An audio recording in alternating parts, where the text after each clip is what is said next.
Kumusta mga kaibigan? Tinatanggap ko kayong lahat sa aking channel. Si Ozgy Girl ay gumagawa ng pangalan para sa kanyang sarili sa kanyang kagandahan at matagumpay na pag-arte. Very active din siyang tao sa kanyang Instagram account. Siya ay sumasakop sa isang malaking lugar sa agenda ng magazine sa kanyang mga post. Ang magandang aktres na si Ozgy Girl ay nasa isang masayang kasal kasama ang kanyang nobyo ng aktor na si Serkan Kayaglu, na nakilala at ikinasal sa serye sa TV na kanyang pinagbidahan. Parehong ang kanyang pribado at profesional na buhay ay lubos na mausisa. Nakakaakit ng atensyon ang magandang aktres sa bawat pahayag niya. Ang aktres, na nasa agenda sa kanyang maringal na kasal, ay hinangaan ng lahat sa dalawang damit na pangkasal na kanyang suot.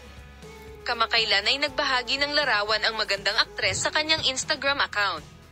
At sa larawang ito, nakasuot siya ng retro-style blue transparent suit. Nakatawag talaga ng atensyon sa dalawang part-team na ito ang pangangatawan ng magandang aktres. Kalaunan ay ibinahagi niya ang mga larawang ito bilang isang scrolling post. Ang post na ito ng magandang aktres ay nakatanggap ng maraming likes at comments sa maikling panahon. Ang ganda talaga ng aktres. Ang magandang aktres na si Ozgy Girl ay dumalo sa isang napakagandang kaganapan kasama ang kanyang damit. Ang kaganapang ito ay ginanap sa Italia. Si Ozgy Girl ay kilala rin bilang isang napakatanyag na artista sa Italia. Tulad ng alam mo, magkasamang naglaro sina Ozgy Girl at Ken Yaman sa dalawang proyekto. Dumalo rin si Ozgy Girl sa kaganapang ito, at inimbitahan din si Ken Yaman.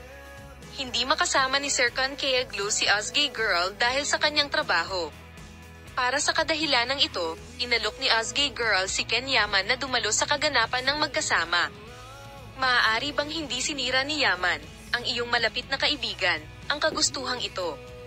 Sama-sama silang dumalo sa kaganapan at nagawang makaakit ng atensyon gamit ang kanilang mga magagandang larawan. Ozgy Girl at Serkan Kayaglu para sa kanilang mga post, sundan kami para sa Ken Yaman News. Bye-bye.